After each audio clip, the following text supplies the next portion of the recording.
Hey everybody, today I'm going to talk to you about AR. And I know you probably have heard about this before. It's when you can kind of have a virtual reality object or series of objects in the world with you. But I'm specifically going to talk to you about Adobe Aero today. Adobe Aero is a tool that allows you to make things in AR. Again, my focus is generally about education, and I'm going to be talking about the possibilities that AR could impact the world of education. Now, I have made a demonstration of some things in AR, and I'm going to show that to you now with this iPad. So, and we're outside because the thing that I made is large. Now, here's the thing. You could do this while this is a large installation. I have tested it in the hallway at my school, and I know it fits. So imagine like a museum piece. Like you go to a museum and you see things at the museum, and there's models, and there might even be animatronic models. Well, imagine being able to have that in the hallway of your school, but it's not taking up any space. The person you just At our school, the kids are all issued iPads. So if you have that kind of school, then the people could look at your installation and like being in a museum just in the hallway of your school. So I'm going to show it to you now. Okay, this little scene with the tree and the door and the pavers and the plants was made in Adobe Aero. It took me an afternoon to do it. Probably took me, I don't know. I had to go find the tree. The tree came from the internet. It was a free tree. The door is a free door that I found on the internet. These pavers and these little plants and the roots there, I made in Photoshop. I just whipped it up real quick just to try to like make the program do something, okay? And it's a combination of two-dimensional and three-dimensional assets, okay?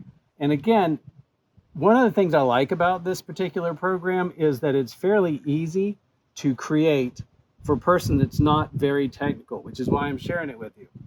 Let me show you something. One of the cool things about it is that this program, because it's made by Adobe, takes Photoshop files native.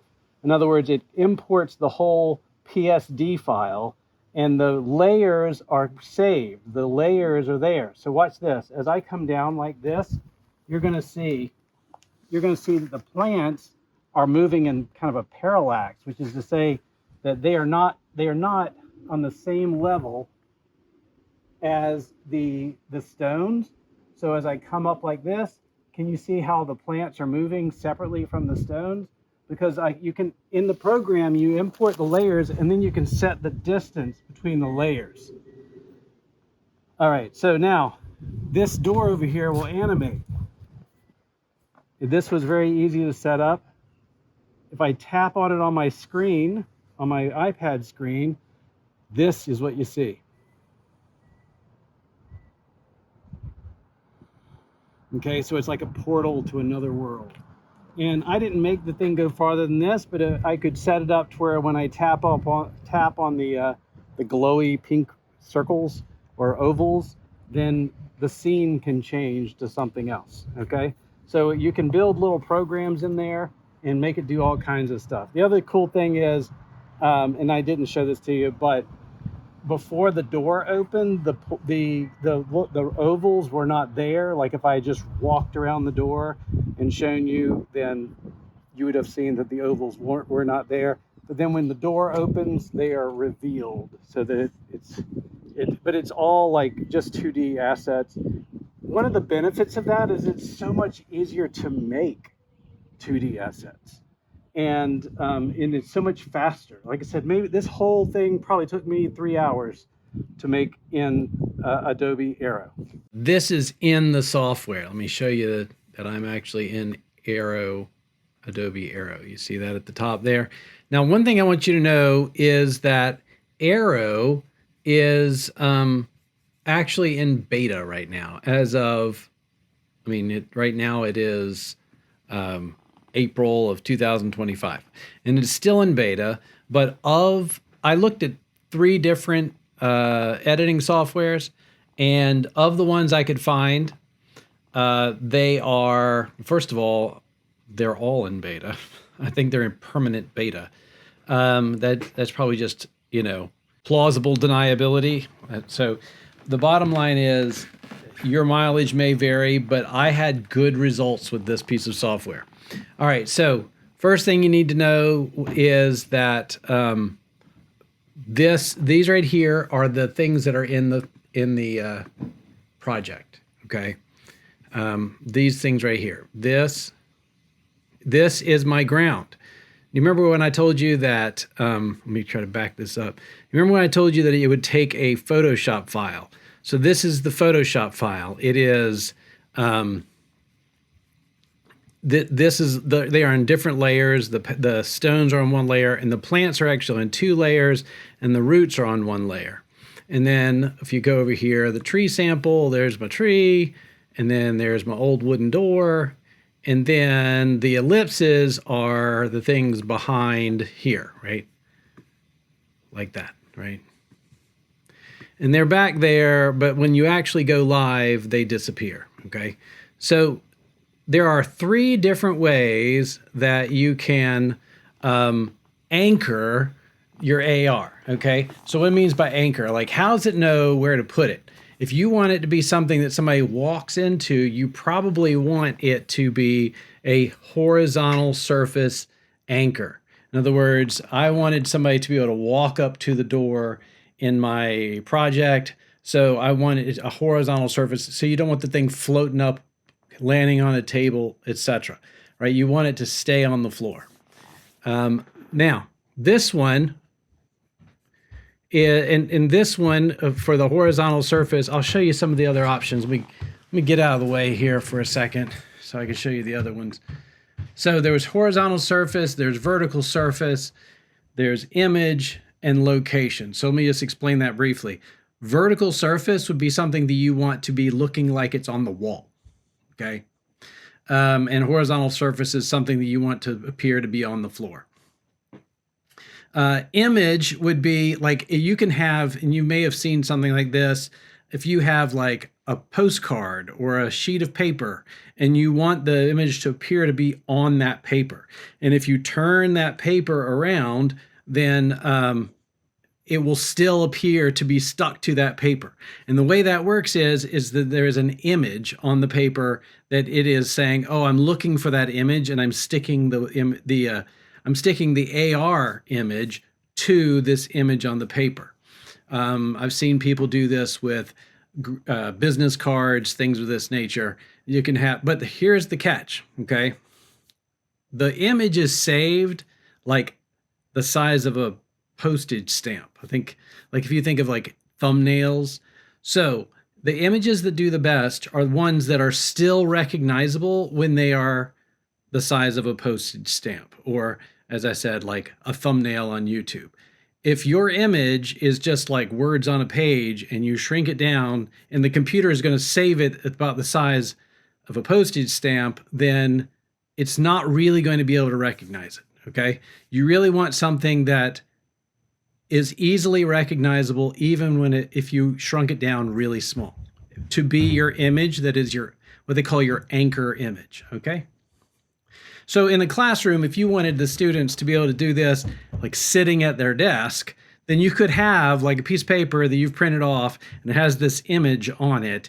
And usually you have like a QR code, you scan the QR code, it loads it onto their device. And then when they point it at that image, or you could even do this with a book cover.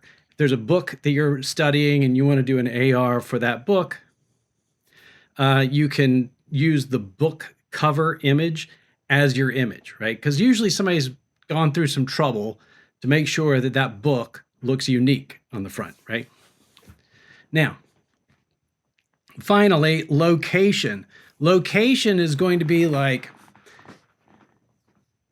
using the GPS coordinates of a location, right? So this image only is in one specific location. So if you've ever played Pokemon Go, and you know that if you go to certain places on the real world map, then there are things there, like that you can see through AR. That's what we're talking about. That kind of, when it says location based, you are going to have like it only can be seen in one place in the world, or possibly more than one place, but only on very specific locations.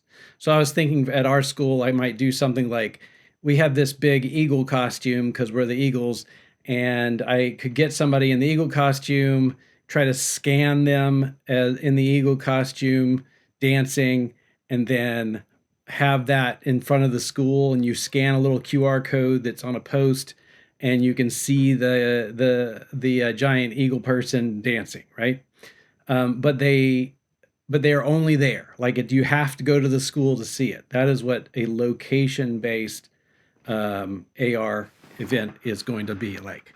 Now, let's go back and look over here. So let's talk about how the door opens and all that good kind of stuff. So if I go back to the door, you see this little man down here in the corner, it says behavior builder. If I click that, here are the behaviors on the door, right?